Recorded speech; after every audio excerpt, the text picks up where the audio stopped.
no mai haere mai. Piki mai ki ora hui, mai tātou katoa. Welcome, friends, to the event today. I'm just going to open with a kara here to pave the way for this evening. Kia ora te Māori no, kia whakapapa pauranga te moana. Hei huarahi mā tātou I te rangi nei. Aroha atu, aroha mai. Tātou ia tātou katoa, Hui E, Dai E. May peace be widespread, may the sea be like the green stone, a pathway for us in this day. Let us show respect for each other, for one another, bind us all together. Kia ora. I'm Tania Coot, co-chair of Hui E, Community of Aotearoa. I welcome you to Hui E's annual general meeting, both to those who are joining us in person today here, and Te Whare Nui Atara, and to those joining us online. Throughout my years of community service, including more than 20 years in Māori health and management, I have had many remarkable challenging experiences. However, none of those experiences have come close to preparing me for the unusual times that we have now in as we live through the global pandemic. The impact COVID-19 has had on us needs little elaboration, but talking about how we tackle and respond to our new situation is critical for our communities. And it is with this mindset that the Hui E team has responded as a peak body for the tangata whenua community voluntary sector over the past year. Today, I want to share with you how Hui E has progressed and tell you a little more about how we are progressing. Our first priority has been to adjust fast, stay flexible and adaptable to the constantly changing environment, including our situation. And that was before the pandemic arrived. Like the majority of non-profits, we constantly find ourselves in an environment of competing priorities and declining resources.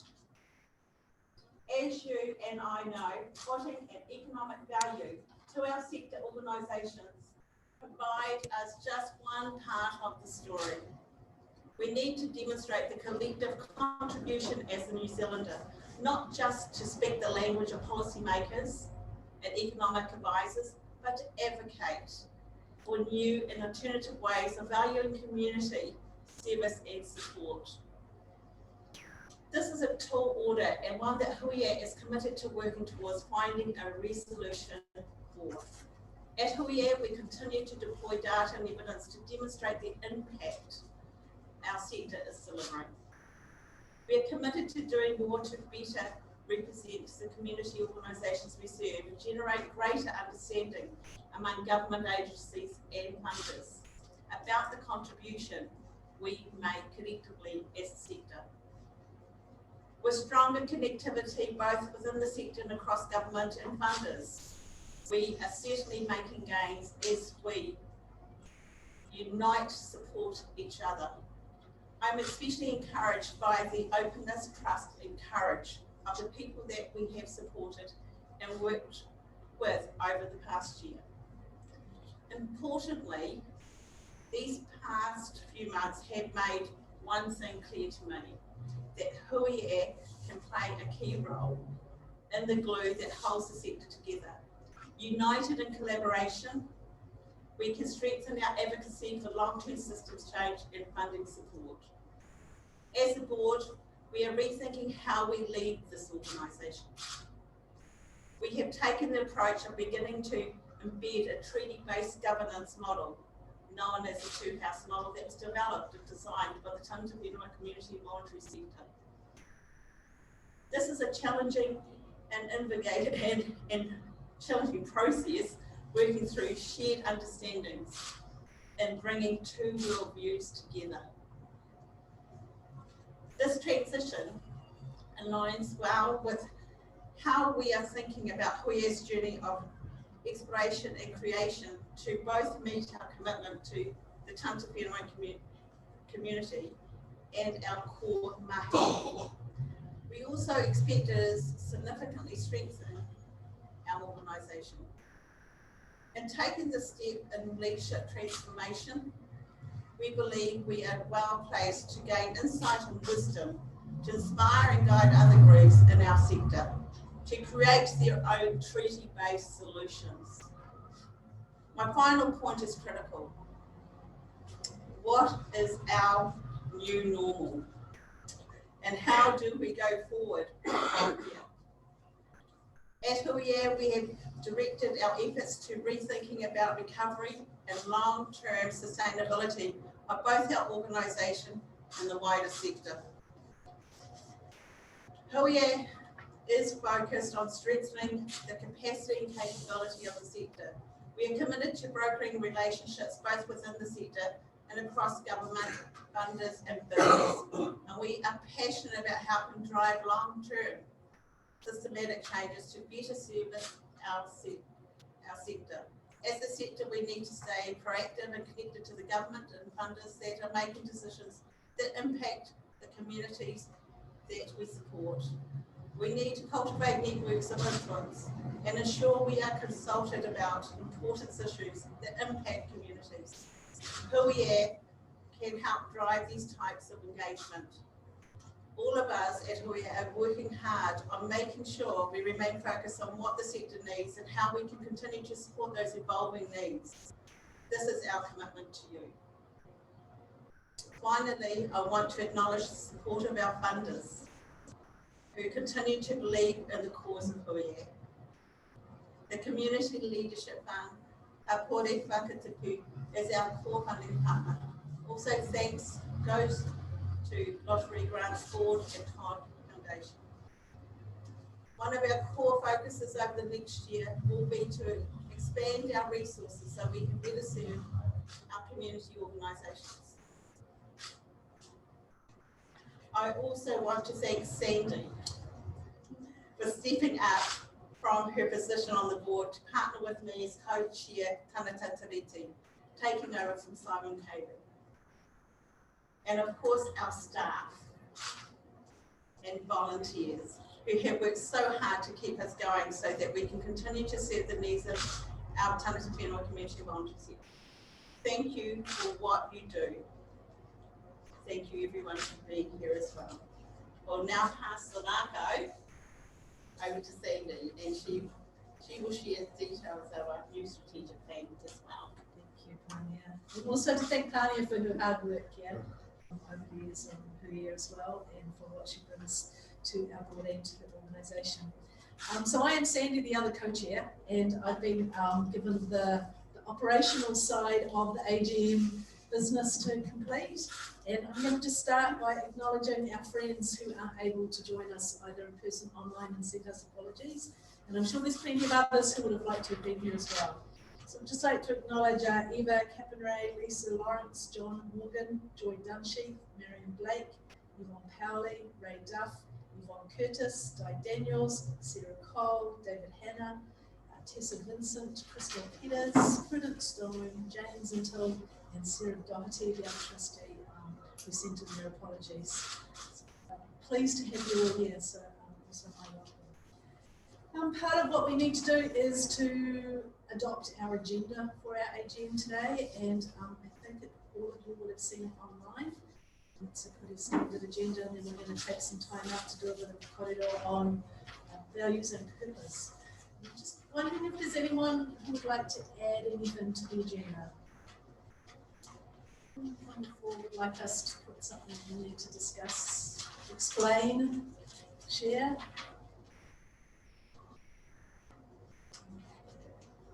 I'll take the agenda as accepted by the floor.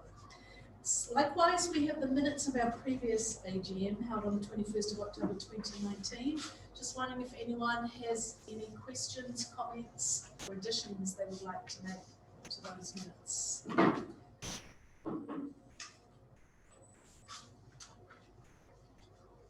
So really busy not-for-profit leaders having a quick read.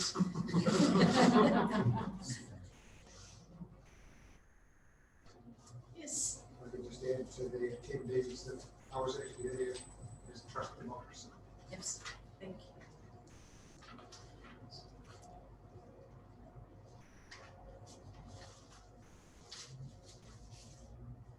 Anyone else?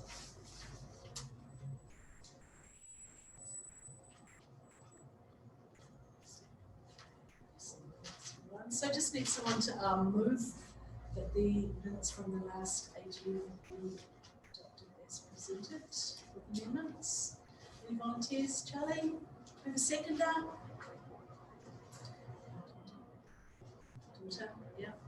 Is everyone happy to adopt those? Everyone say aye. Any nays? Aye. Very good. Okay. Just here. Thank you, everyone. Right. I've also been given the task of talking about our new strategic plan. So I have to stand up for that because I was like a rave, really.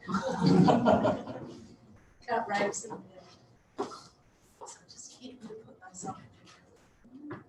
So the big thing for us as trustees thinking about the strategic plan was we wanted to acknowledge that we received a leadership grant from DIA.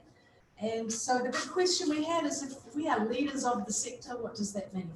And what is our job as leaders? And what kind of leaders do we want to be? What kind of leaders does the sector want us to be?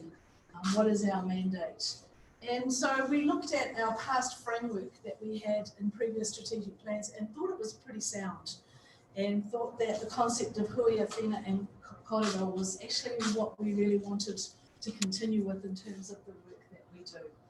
So as a board, we thought, well, what is our purpose as an organisation? What is our uniqueness? Because we know that there's a few peak bodies around, particularly around Wellington. And those of us in Auckland know that you all get together on Friday nights and drink wine and talk about us. But anyway, we thought, well, what is it that we do is unique and what's our niche? So we thought actually that we want to be champions for the community. That ultimately that is what we felt that we could do as part of our leadership. So as leaders, we wanted to not lead from the front and tell the sector this is what we should be doing, and not stand up and speak on behalf of the sector, but actually to champion for the sector on behalf of the sector. And that our purpose again was to really facilitate, and we thought about what are we ultimately trying to achieve, and we thought that a fair and just Aotearoa was our ultimate vision and our ultimate goal. So just thinking about fairness and thinking about just was the space that we were going to move in.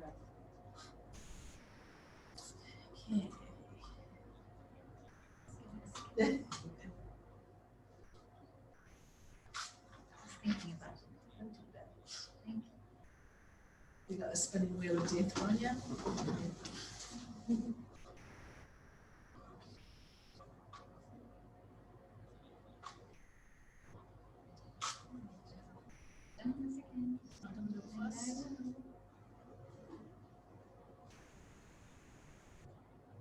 I could just talk to the strap plane that we have. You guys have it here.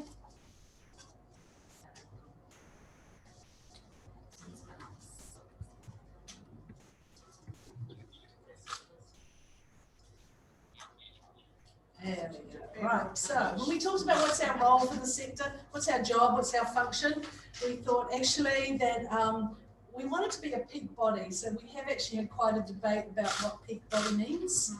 And does a peak body mean we represent everybody? Does a peak body mean we are the ultimate that people come to? And so the conversation around that continues. But we felt comfortable with the term peak body in terms of that we have a whole bunch of people around us that we are working with. We also thought that we wanted to amplify, enable, and generate. So other parts of our strategic plan, we talk about capacity building and capability building. So for us, we wanted to put a slightly different lens on those terms than we normally put on them. So what we talk about is not delivering training and not coaching and doing the usual type of capacity building with organisations, but actually how do we take what's already happening and grow that and connect organisations across each other and just add that value and light that fire for greater things to happen. An acknowledgement that there are amazing things already happening, but our role is kind of to knit those together. And we needed to light a fire, or we needed to put some fuel in, just to work with what already exists and, like I said, connect and amplify. So we wanted to hold the mana of our sector. So I don't know, I can like do a rave now because once upon a time I was a not-for-profit leadership lecturer at a university. And I used to get on the soapbox and talk about how could they call us the third sector? And it used to really, really bug me that we're the third sector because actually we're the first sector, yeah? The community and the people in the community, we came first. And governments and business and those organisations evolved out of community, not the other way around. And so I think that part of the role that we have is to say actually community is the first sector and we need to stand up and be proud of that. And that's also part of the capacity building is like, how do we make sure that we have what it takes to be able to confidently stand up and claim our space? So advocating is an interesting one, yeah, because we all know that the sector is really diverse and there's no way we can speak on behalf of everybody. But we can advocate on behalf of those people who join our whānau. And so we invite people to come on board with us, on board our journey. And where we can speak on behalf of the shared collective mahi that we're all putting together. And creating platforms for multiple voices. So this is, I think, where advocacy and speaking on behalf of and representing all merge together, that we can make sure that there is a pathway to the people that we would like to speak to as a sector, and that we are articulating what the sector wants us to articulate as well. Other trustees just jump in and, yeah, anytime. Right, so then we came up with some objectives, which we thought kind of will then lead to some kind of work plan or some kind of direction for our team to move forward. And we stuck with our original objective of our role is to generate hui and to coordinate hui, and to bring people around together to gather ideas, to test ideas, to get a flavour of what's going on in the sector, what are the current issues for people. And that's where we say that this is where we are connector leaders, right? Bringing people together to encourage collaboration and reciprocity across the sector. And that we can, in that way, amplify our voice, amplify our effectiveness, and do a lot greater things rather than doing it ourselves. So we thought that in terms of the type of leaders we want to be, we don't want to do what's already happening out there. We want to amplify what people are already doing. And then Awhina. So that's about actually doing the work. So going out there and getting the resource, getting the action and getting the energy behind, enabling the sector to be confidently doing what it's doing. And like I said, capacity building capability is not about running workshops that take capacity building, but making sure that we have the information and the evidence and that people have the skills to be able to stand up and use that evidence and that information in a meaningful way to create the change that we're all trying to create. And the last objective, korero, around the conversation. And so that's about capturing what's happening, but also what is it that we're looking in the future of the sector? How can we bring people into that? And building those relationships across the sectors and building relationships within the sector. So I'm hoping that you kind of get a flavour of the type of leadership that we would like to offer to the sector.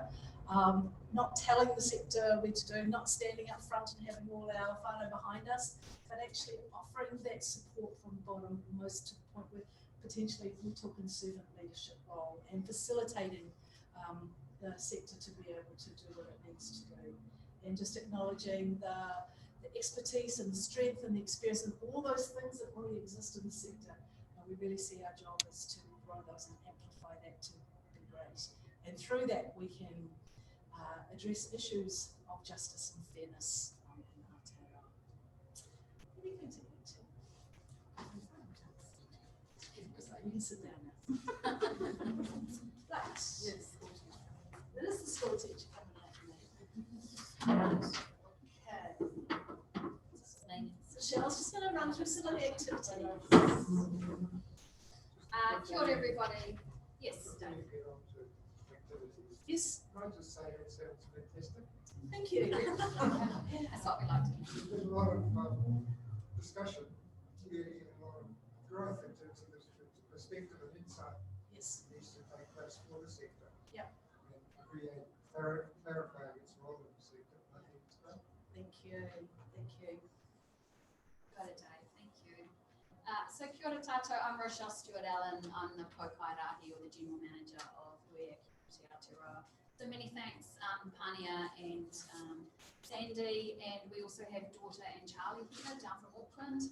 We've got Iris online, hopefully, up in her new home, and unfortunately Sarah had to provide her apologies. But and we also have Ronnie here, who you also know, who's our kaiwhakahaere kaupapa, our project manager. So we're a small but very productive organisation at the moment this year.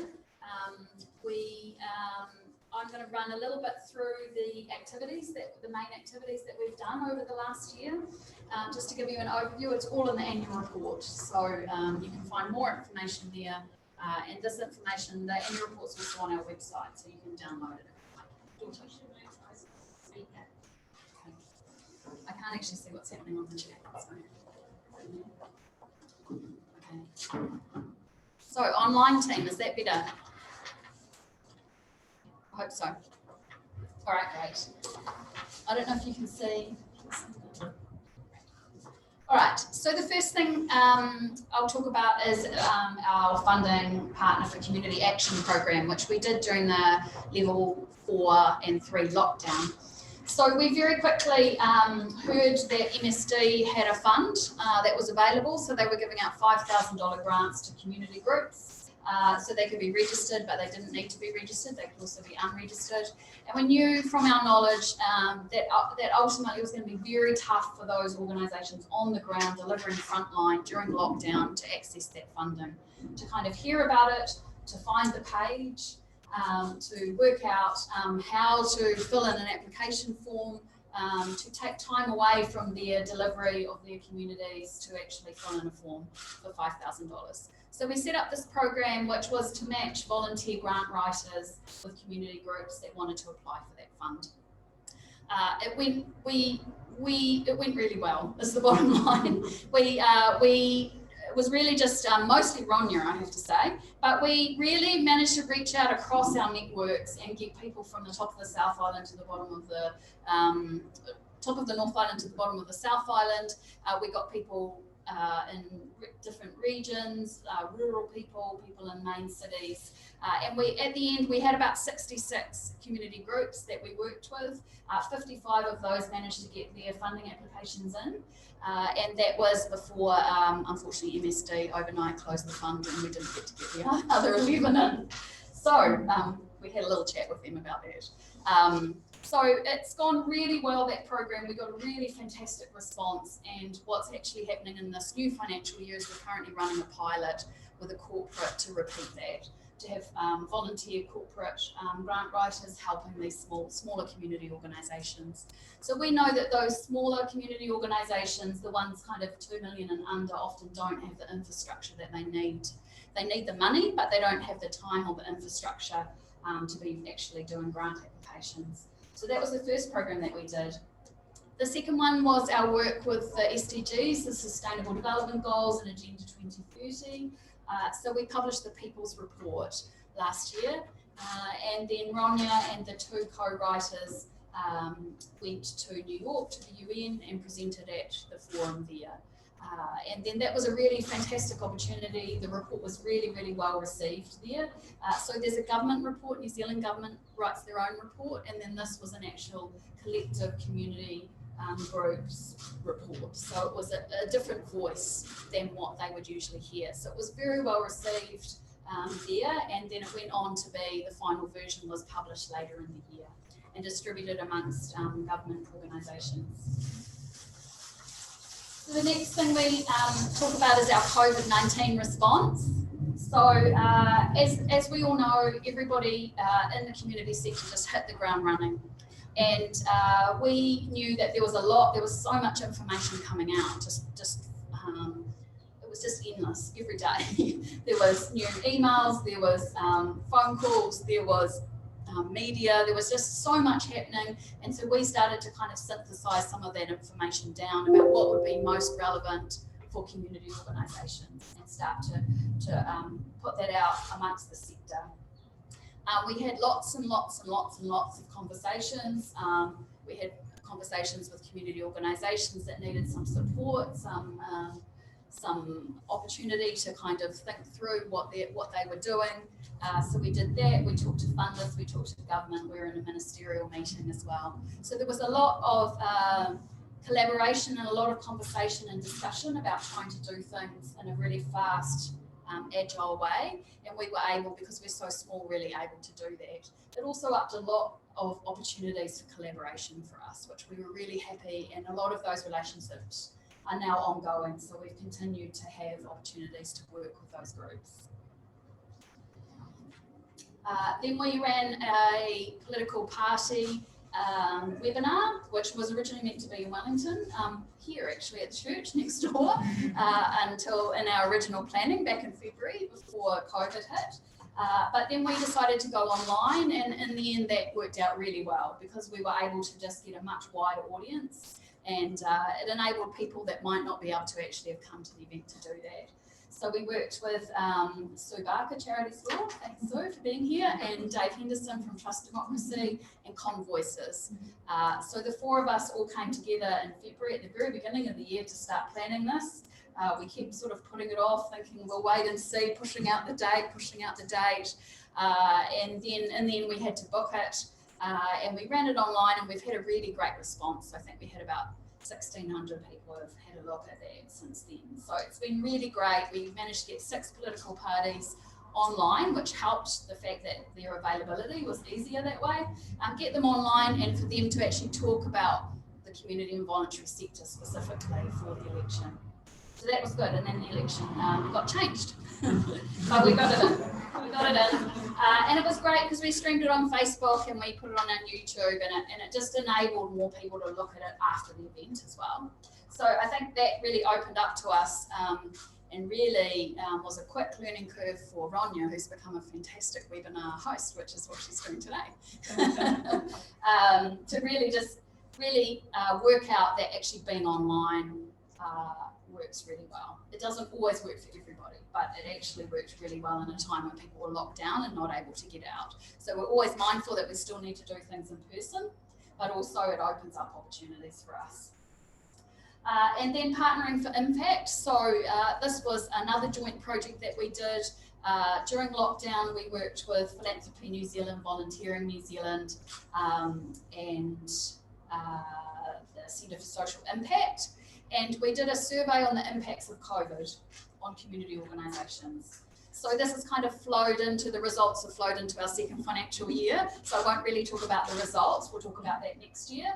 But we had 1,400 community organisations respond to that. So it was a really great opportunity to just snapshot what were the impacts. And what we did was we wanted to identify, as well as the current impacts of COVID, what that had on community organisations, we wanted to look at some of the systemic and longer term changes. So we kind of asked them in 6 to 12 months, where do you think that you'll be? And this is now actually leading into a piece of work which I'm just currently designing, which is how we take that data, because it's very, very rich data. We're in the middle of getting that data set anonymised and opened up, so it'll be freely available for anybody to use. And so that we can actually use that data to help tell the story. Out of that came some direct impacts from COVID, but also some long-term systemic changes. So it was really helpful to have that data, and we're really looking forward to doing more work with that data, sharing it, teaching people how to use it as well.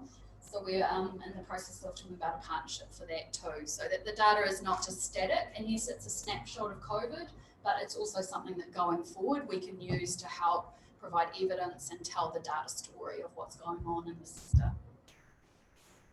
And that's it from me. So I'm going to hand you back to Sandy now. Thanks. Just want to again acknowledge the work that Michelle and the team have done. 2 people have punched us way above our weight, yeah? And it's all right for us as trustees to sit around and have these great conversations about how we want to change the world. But actually this tiny little team has taken those ideas and that energy and done some incredible things in a short amount of time with limited resources. So just want to acknowledge the work that they have done in lifting our organisations. And a lot of volunteers. And a lot of volunteers. Thank you to the volunteers. So team, part of the business of our AGM is to approve the annual report and the financial accounts. So I just want to open up the floor if anyone has any questions about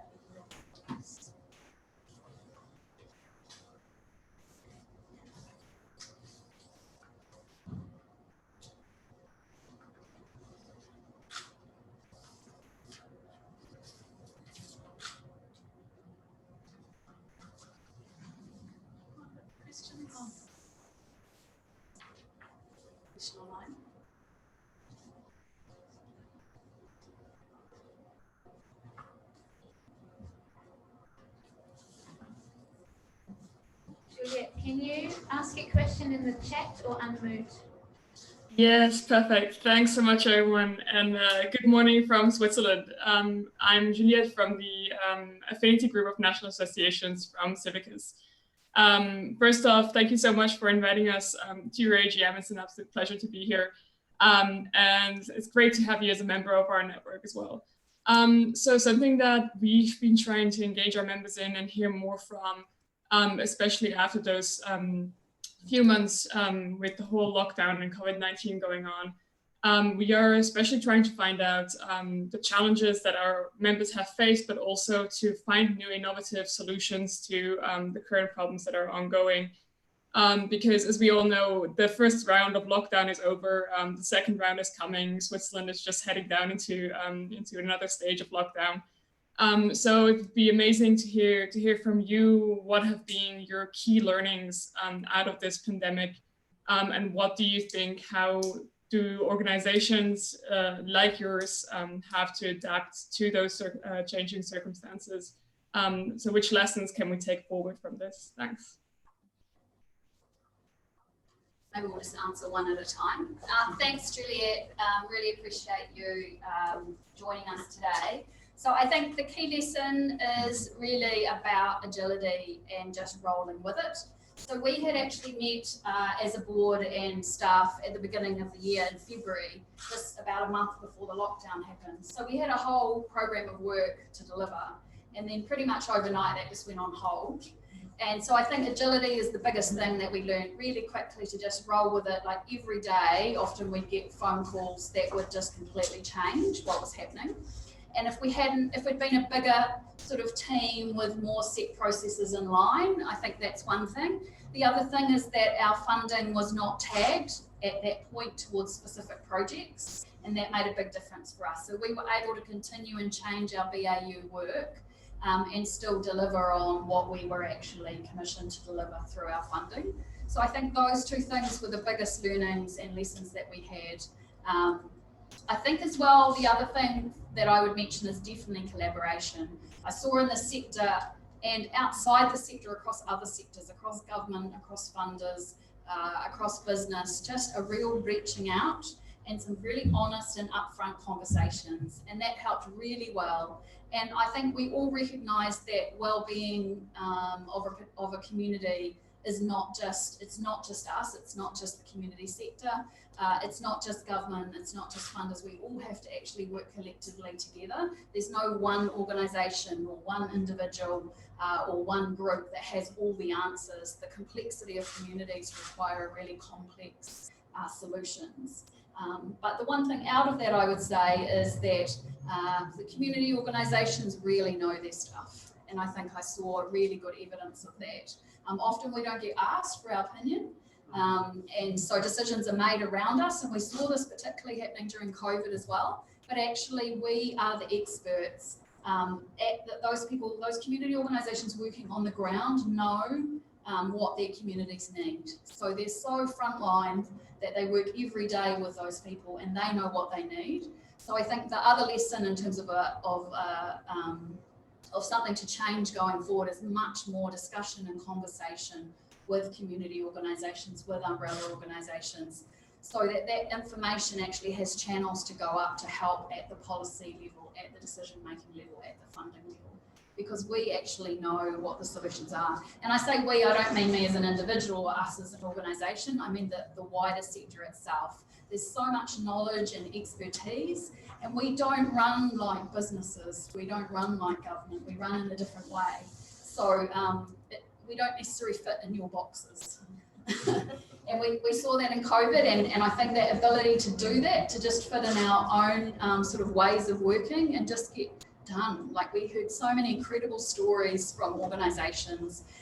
You know, we heard people literally while they were waiting for funding for food for their communities, like reaching in their own pockets. You know, this is how slow these kind of things trickle down through bureaucracy, whereas actually the community sector just did it. And then they work out how to kind of work out how to fund that or resource that later. They just essentially just pull out of their pockets and find or ring up somebody, or you know, I talked to a food bank and they used to get donated food and then overnight that stopped and she had started ringing up major organisations like McDonald's that were closed and were just getting pallet loads, you know, of food. And it's like, imagine if we could actually have that as a solution.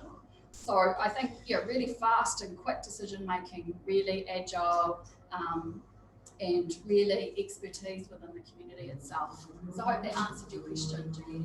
Thanks. I might just add from a governance perspective too, our learning was about how important the partnership is between governance and staff. So all of a sudden we're physically separated from each other. So how do you govern, how do you make sure your staff are okay when you're in different places, and having this, you know, physical barrier. And I think that Michelle and I spent hours in each other's living rooms on Zoom. Just doing a sense-making role, I think, was partially what we were doing, was opportunity for the staff to have a place just to try to make sense of what was going on. And also in terms of governance, like those tight and loose controls, yeah? We had this amazing plan that we wanted to put in place, but all of a sudden we weren't able to do that. So how do we stick to our core purpose and our role, but now respond to this new environment and take care of our team, but at the same time let them fly, because this team literally would have flown because so good at what they do. So I think something to keep in mind around the role of governance in times like this too. Any other questions?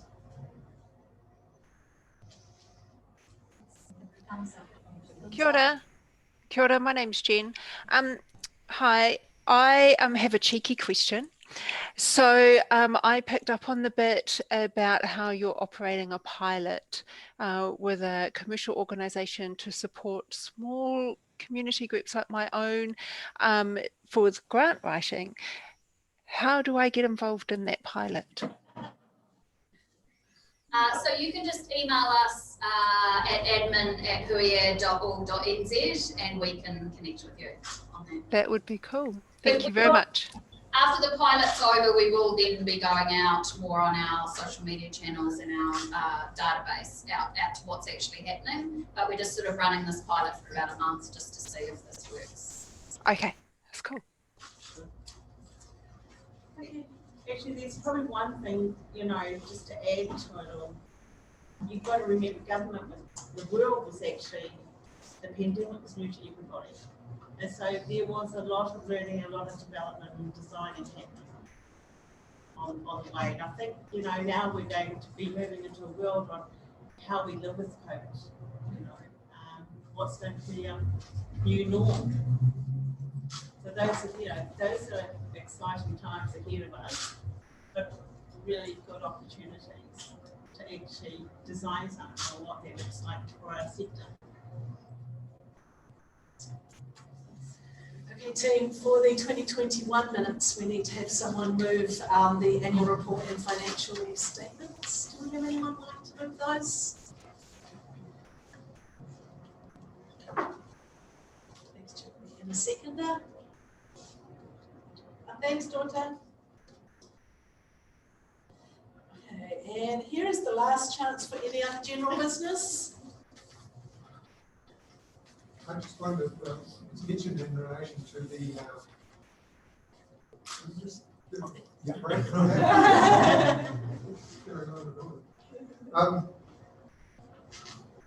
in the report on the webinar with the political parties, there was some discussion about the possibility of a bit of a push for re-establishing the Office for the Community and Voluntary Sector. And I guess I've got a bit of a concern about that, and I just wondered about the response in that governments really don't like to re-establish something that's been previously axed. And for example, when I look at Sue Barker's proposal that she's working on in relation to replacing the Charities Act, she's got some very strong alternative, which is out for consultation. And I'm wondering whether, because governments don't like to just try to reconstruct something that was axed quite a few years ago in terms of the way governments turn over, whether Hui E has a a concrete proposal about what might be a better and improved type of organisation that would meet the needs as they are this year, not as they were when that was established, was found to not work very well and was axed. So the question is really, do you have something concrete to propose about? The answers. So what we do is we've got 3 workshops coming up to actually talk with community organisations who put up their hands to be involved in this, to have the conversation.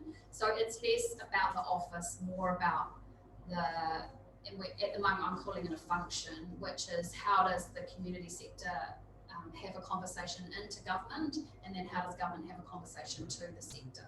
So it's less about a fixed idea. I mean, we've kind of called it at the moment, we originally in our conversation started talking about an office, but there's been many conversations since then. And the idea is that we essentially have these 3 workshops, we pull together a discussion, and then we use that as a kickstart discussion into government.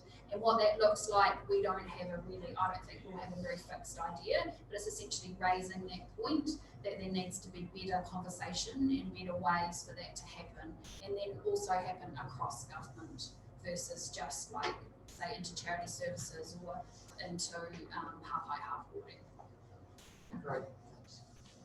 Can I just add something to that? Thank you, Dave, for mentioning the research. For those of you that don't know, the New Zealand Law Foundation have given me their International Research Fellowship to undertake research into the question, what does a world-leading framework of charities law look like? And I'm honoured to say it's New Zealand's premier legal research award. I think it's just a huge opportunity. I'm extremely honoured to have this opportunity.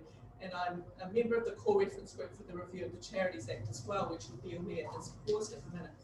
And I was very concerned about the direction the review was taking and the extent that the charitable sector actually had input into that review.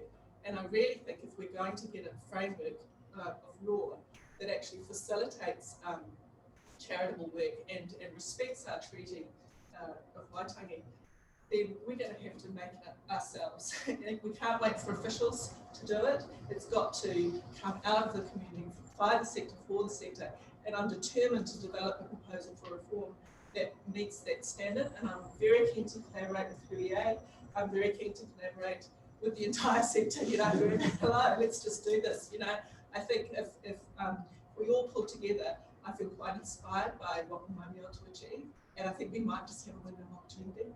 So just about to say. Yes. I mentioned earlier the 2 house model. Can you elaborate? Well, the 2 house model was developed by the Tangata Community back in the day, and it was a model. Actually, I need to go back to 2000, 2001, where Wakakatuia was launched, and there was a number of recommendations within that report, and one of it was around having a voice for the community, research. Communities were tired of being over-researched, and they wanted their own research type centre. And there was a number of things that came out around having a treaty type-based relationship with the government type. And from that, the Community Sector Task Force was tasked to consult with communities and bring the community and voluntary sector together. And so from that, as you can understand how diverse that is, that whole sector looks. I mean, I think you might have been there at the time, Dave, when we all turned up at Waikato. We had Wina Jackson facilitate this massive hui of the sector, and we had a huge amount of representation. What we learned very quickly was that we actually needed a way of working together, and it was quite strong that we needed a treaty-based model, given that we were looking at working together. So that was a quite interesting discussion. before we got to houses, we had a butterfly, but then it was noted that butterflies fly, become beautiful, and die. You know, and so there was lots of discussion on what that could look like, and so the groups that got onto this two-house type model and having, you know, a shared house in the middle. So it's probably a three house, to be honest. But it was actually where Māori could actually have discussions and feel safe in the sense, as well as tangata to have those discussions and actually coming together and actually looking at the commonalities and the shared understanding. And then those are things that we can work on, but the things that we don't agree on, the things that we actually either progress together on getting to that simple space, or where we actually continue working on things that are of importance to us. And so the first work, so that model was actually adopted by the Tangata Community and Voluntary Sector Research Centre, which was one of the platforms that came out of the Community Sector Task Force. And so that governance model has been implemented quite successfully. So there's intentions, and this year, Hui E was actually these functions or streams of the work of the Community Sector Task Force that actually live within this organisation.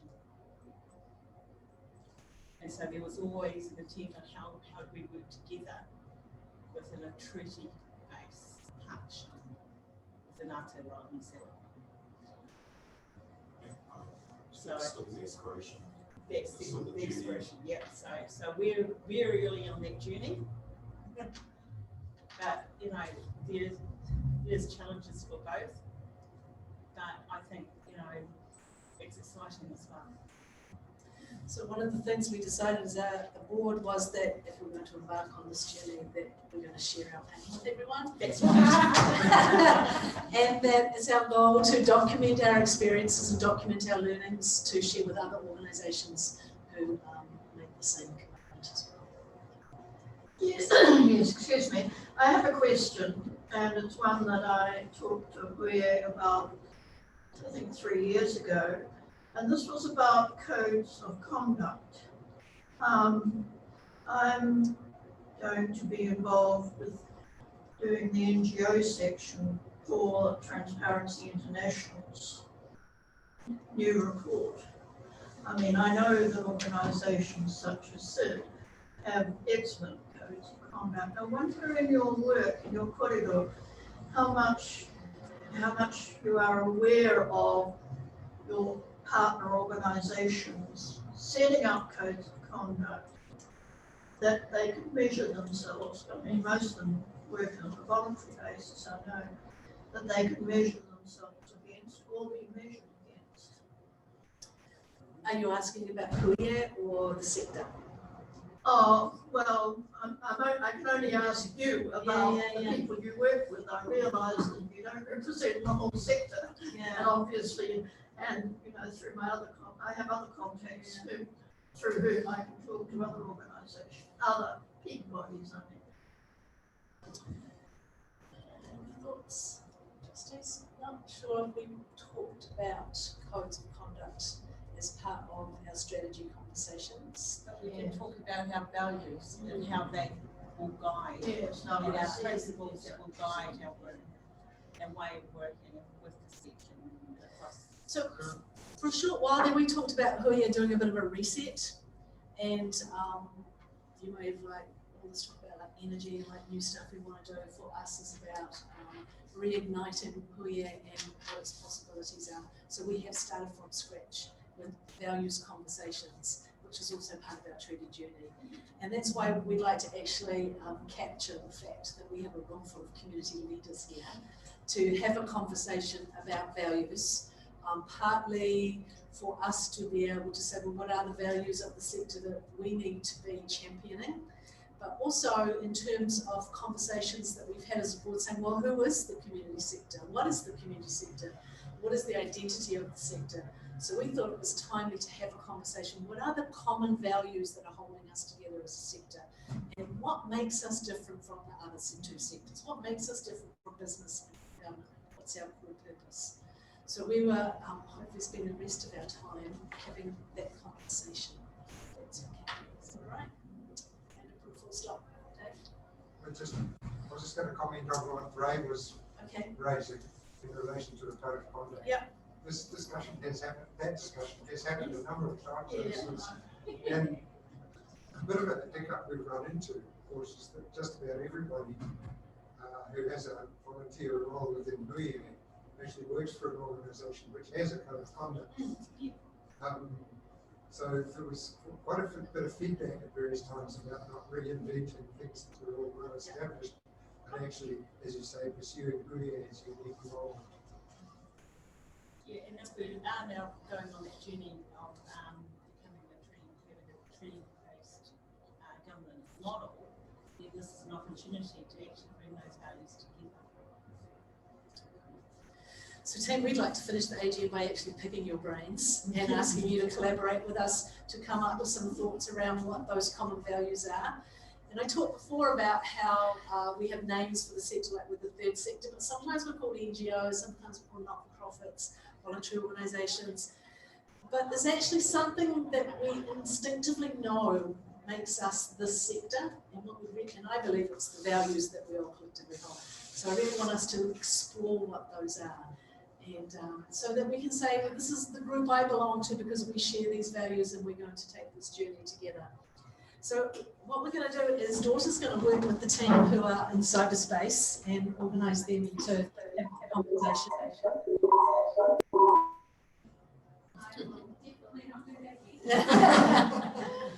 And what I'm going to invite you to, I'm going to split you guys into groups and give you a big piece of flip chart paper and just ask you to answer 2 questions. And one is, what are these common values that we share as a sector? Maybe you can come up with 3 that you think are what binds us together, that we hold dearly for us. What values would we not sacrifice for money? Yeah, that if something happened in the world as a civil society, we would stay over here. The second question is, what is the larger purpose of each of the 3 sectors? So what is our unique purpose in relation to business and the government? So I'm going to split you into 3 groups. So I'm going to keep the bride side as one group, and then I'm going to split the groom side into 2.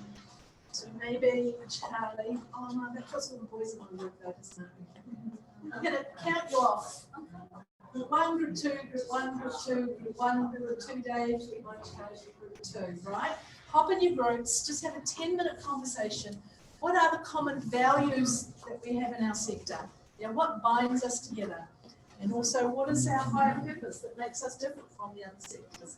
And I'll bring you a big piece of flip chart paper and a fat pen, because you're all community leaders and you love flip charts and fat pens, I know.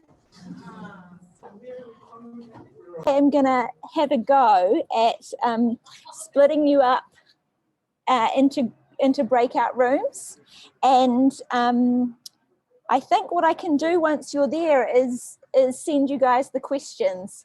So we're going to go into groups of, I think we've got, so we'll go into groups of about 4 people.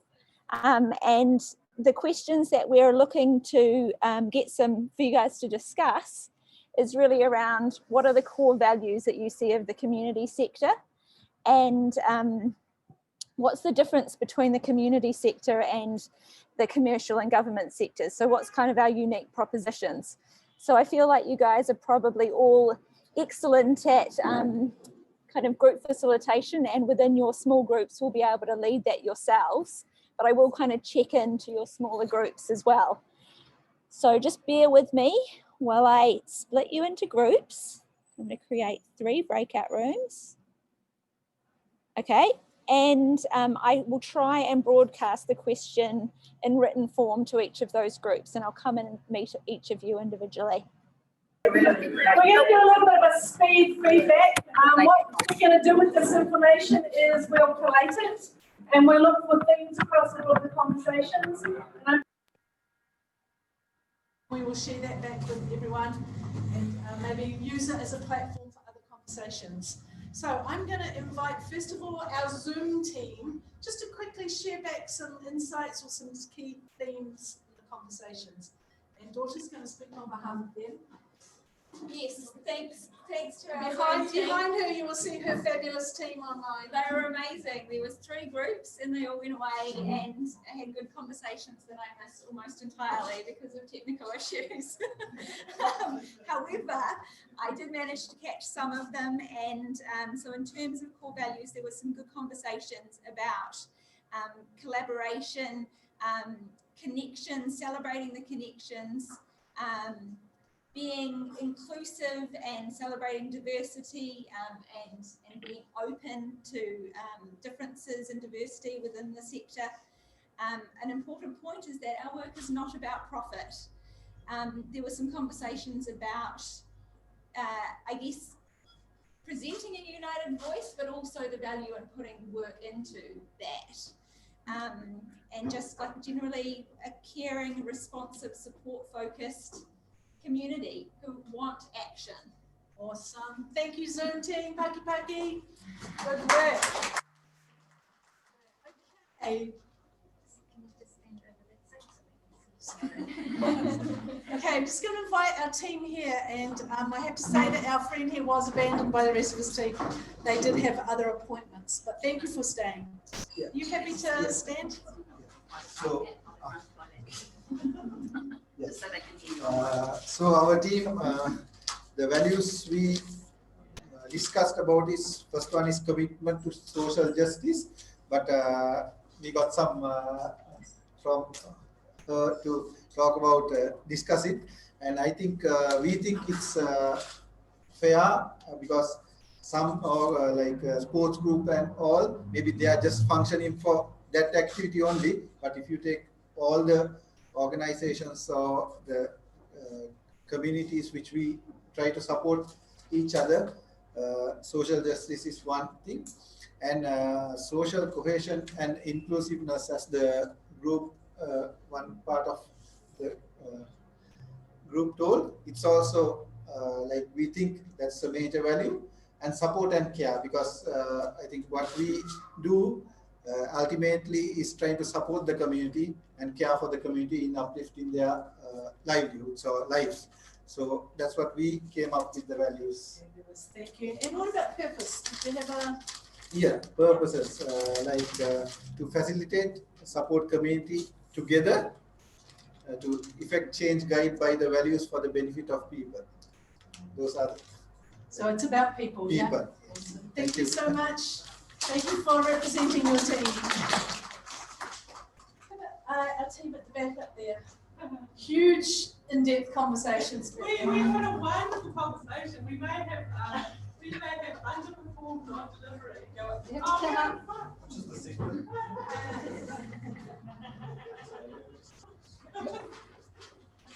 You can hold it. So we may have underperformed on delivery, but we had a wonderful conversation. We thought that the core values were aroha. That's primarily the key underlying everything.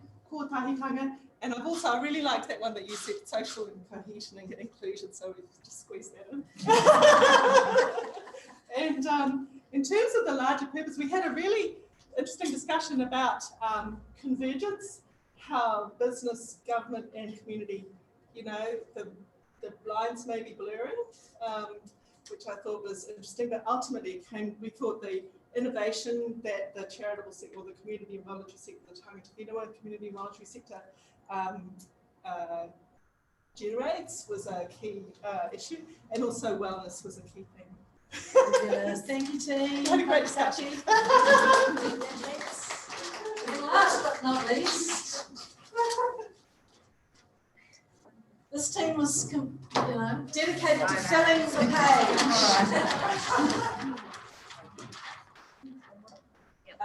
So our three were, well, we had several, but our three were whenangatanga, which about relationships, justice, and then we had inclusiveness as our top three. And then our main thing about community was that we're there to build social capital as opposed to building that economic capital, which we saw as the role of business and the government providing structure. Fabulous, thank you team. So we do have some themes, yeah. We have a theme about inclusiveness, about connectivity, and talking about justice there as well, and who participates in social justice issues. So hey, thank you so much. Like I said, we will do something with this information, write it up and spread it back out, maybe invite a few other people to make comments on social media. Yeah? So I'm just going to, a few minutes left to close and invite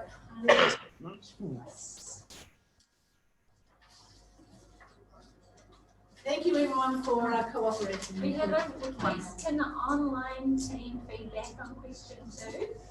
Okay. Yes, they can. Who would like to say? Someone has put up their hand.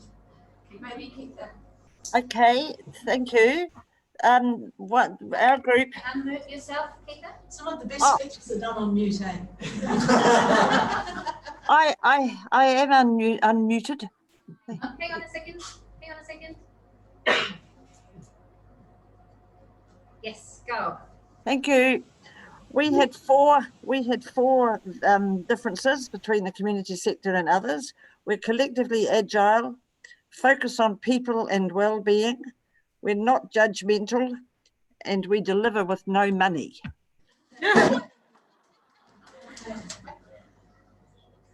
Thanks, team. Anyone else on the Zoom team want to add?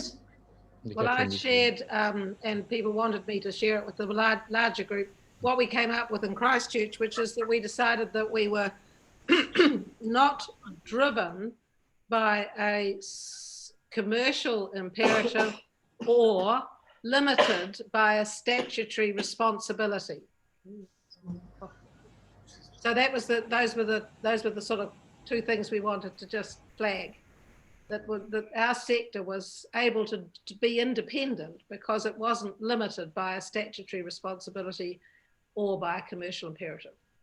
Excellent point. Thank you, Zoom team. Great. Thank you, daughter, for facilitating under the circumstances. I do have to say, one of the things that listening to all the groups and feedback, pulling all that together is tika pono and aroha, doing the right thing with integrity and passion. And that's what I actually heard filtered through all that feedback. It's amazing. Synergies.